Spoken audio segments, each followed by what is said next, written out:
우리 하나님 아버지와 주 예수 그리스도로부터 오는 은혜와 평강이 오늘 여러분 모두에게 함께 하시기 바랍니다. 오늘은 10월 14일 금요일입니다. 오늘 하나님이 주시는 말씀은 사무엘하 20장 1절부터 3절까지 같이 은혜를 나누겠습니다. 마침 거기에 불량배 하나가 있으니 그의 이름은 세바인데 베냐민 사람 비그리의 아들이었더라. 그가 나팔을 불며 이르되 우리는 다윗과 나눌 분깃이 없으며 이새의 아들에게서 받을 유산이 우리에게 없도다. 이스라엘아 각각 장막으로 돌아가라. 이제 다윗이 또 북쪽 사람들과 갈등이 있었죠. 그리고 그 갈등을 극복하고 또 이제 예루살렘으로 오게 됩니다. 그런데 그 예루살렘에 바로 이제 올 때에 이 불량배 한 사람이 어, 이 다윗을 향해서 이야기를 하고 있는 거예요. 뭐라 그러냐면 불량배 세바라는 사람이 나팔을 불며 사람을 모읍니다. 그러면서 다윗과 나눌 분깃이 없고 이새의 아들에게서 받을 유산도 없다. 이스라엘아 각각 장막으로 돌아가라 라고 이야기를 합니다. 이 불량배라는 건 아무 가치 없는 의미 없는 이라는 뜻이거든요. 그러니까 아무 가치 없는 소리를 외친 겁니다. 불량배가. 그랬더니 사람들이 이 이야기를 듣고 어떻게 됐을까요? 이에 온 이스라엘 사람들이 다윗을 따르기를 그치고 올라가 비그리 아들 세바를 따르게 됩니다. 여러분 이걸 이해가 안 되죠. 불량배의 말을 듣고 그 북쪽 이스라엘 사람들이 다 세바를 따라가게 돼요. 다윗 따르기를 멈추게 됩니다.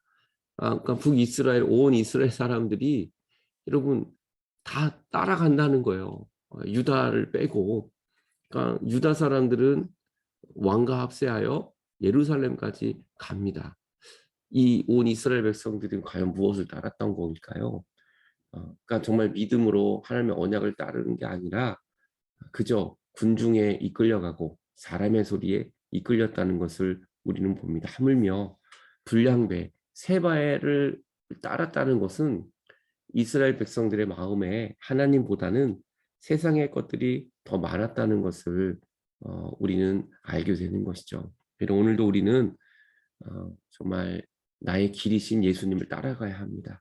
우리 앞길이 보이지 않을 때 불량배들의 소리, 세상의 소리가 아니라 길이고 진리요 생명이신 예수님을 따라가십시오.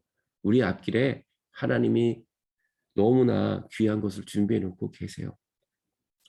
우리가 모든 자동차 보면 다 내비게이션이 있잖아요. 요즘 핸드폰으로 내비게이션이 있고요. 그 주소만 치면 내비게이션이 모든 길을 잘 알려줍니다. 내비게이션이 없을 때는 어떻게 길을 찾았지? 이러한 생각이 들 정도로 지금은 길 찾는데 아무 걱정하지 않습니다.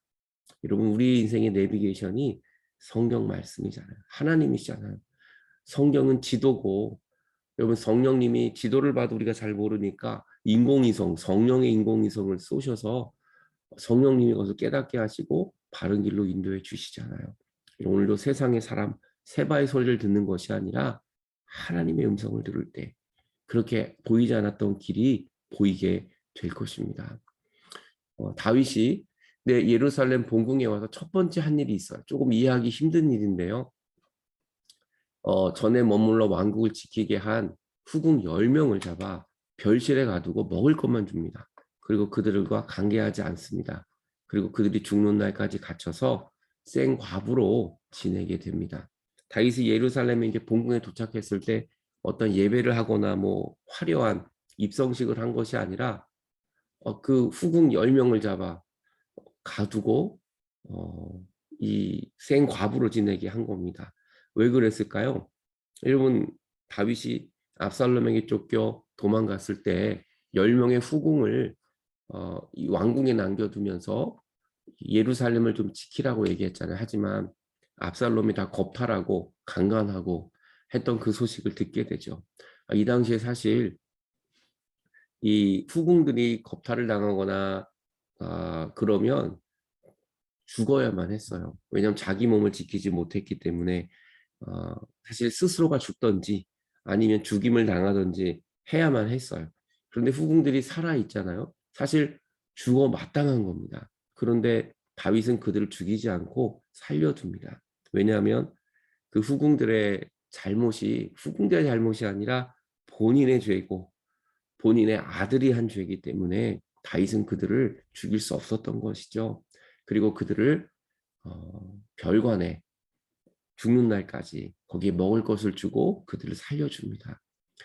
우리 어떻게 보면 이게 웬일인가, 다윗이 너무한 게 아닌가라고 하지만 이 말씀을 자세히 보면 이게 은혜고 그들을 살려준 것을 보게 되죠. 여러분, 우리들도 이 후궁이 우리라고 생각해 보세요. 우리는 얼마나 많은 죄를 지었어요. 근데 하나님 우리를 죽이지 않고 우리를 지금까지도 살려둔 건 우리를 기다리시고 우리의 죄를 용서하시고 우리가 회개할 때까지 참고 기다린 겁니다. 우리들도 죽고 마땅한 죄인들이에요. 하지만 예수 그리스도의 그 은혜가 우리를 살려주신 겁니다. 그냥 살려준 게 아니라 별실에, 특별한 별실에도 우리를 이렇게 보호해 주시고 먹을 것도 주시고요. 이것이 은혜인 거죠. 그럼 코로나에 걸려서 다 우리가 이 별실에 갇혀진 적이 다 있으시잖아요. 이렇게 분리돼서, 격리돼서. 하지만 그것은 살라고, 우리에게 건강이 회복되라고 잠깐 별실에 있었던 겁니다. 그리고 먹을 것을 먹으면서 기운을 내면 우리가 회복이 일어난 것처럼 하나님 우리를 기다려 주십니다. 하나님의 은혜로 죽을 수밖에 없었던 후궁들이 산 것처럼 우리들도 똑같은 은혜를 경험한 것입니다. 그 하나님의 은혜로 오늘도 사람의 소리가 아니라 예수 그리스도의 음성을 듣고 승리하는 여러분들 되시길 축원합니다. 기도하겠습니다. 하나님, 오늘도 우리를 살려주시니 감사합니다. 그 은혜로 살게 하시고 사람들의 소리가 아니라 길이신 예수 그리스도만 따라가는 우리 믿음 되게 해 주옵소서. 예수 그리스도의 이름으로 기도하옵나이다. 아멘. 오늘도 말씀에 동참해 주셔서 감사합니다. 저는 주일날 뵙도록 하겠습니다.